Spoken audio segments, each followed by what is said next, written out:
Well, I think that's a great question.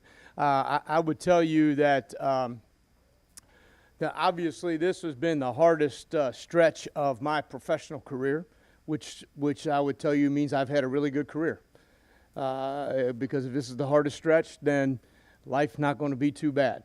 I would tell you, Stephen, that we serve a powerful and wonderful God, and that my friends and family that have shared with me scriptures like James 1:2 or Philippians 1:27 or Romans 8:28 and have continued to lift me up and allowed me to be to try to be a worthy man and a man of strength, that has been invaluable, and I have been blessed.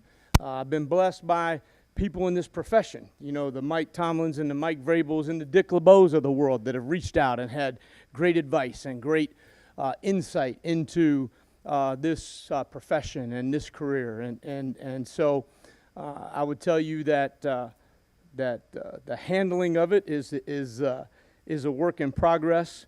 But I would also tell you this, that if I,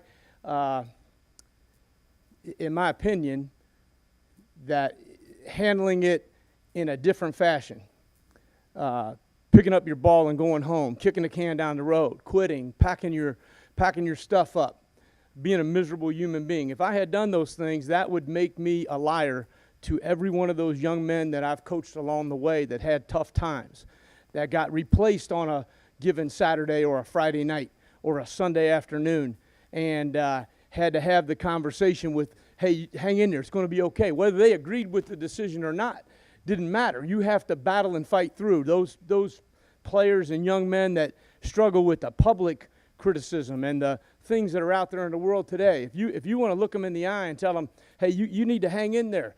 You need to only, don't accept criticism from somebody you wouldn't accept advice from. If you're not willing to stand up and do the same thing, then you're a liar to all those people along life's journey. And so that I'm blessed to work here. And the last piece is this. We talk about the brotherhood around here an awful lot. We talk about it an awful lot. And if you believe it and you live it, then when things get tough, it's easy to be a brother when it's 66-17 on a Saturday afternoon. It's hard to be a brother when you face adversity. It's hard.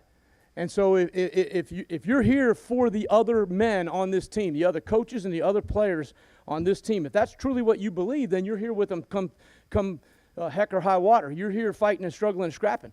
And I love those kids. I love those kids in that locker room. I love those kids on this team. I love the men I work with, and I love Ohio State. And I'm going to be here. I'm going to be fighting and battling and scratching and clawing for the remainder of this season to help us win every freaking Saturday. That's what I'm going to do.